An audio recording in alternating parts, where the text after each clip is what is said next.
Здравейте, ние сме ученици от профилирана гимназия Васил Левски, професионална паралелка приложно програмиране и днес ще ви представим няколко проекта, които направихме с Arduino платки. През учебната година реализирахме няколко вълнуващи идеи, използвайки платформата Arduino, която ни позволи да комбинираме програмирани и електрически системи, за да реализираме практически решения. Умейки да програмираме, проектираме схеми и правим прототипи, успяхме да превърнем дигитални идеи в реално работещи устройства.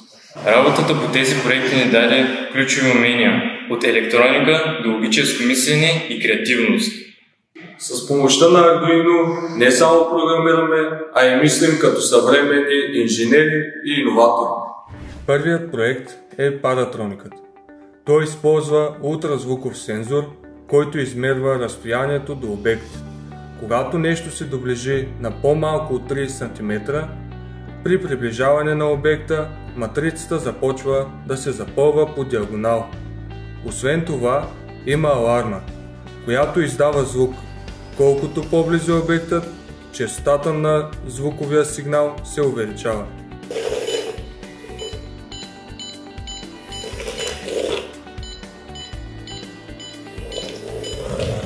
Вторият проект е бариера. Също използва ултразвуков сензор. Когато засече обект на по-малко 10 см, бариерът се вдига автоматично. Този механизъм е подходящ за използване на паркинги.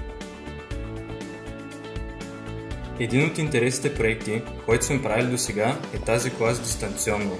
Колата има вграден шилд, който се грижи за координирането на двата мотора.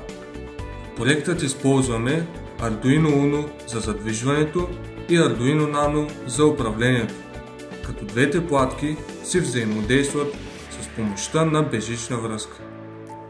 Ако и вие искате да се потопите в свят на технологии и творчество, присъединете се към нас. Паралелката приложно програмиране е вашия път към бъдещето.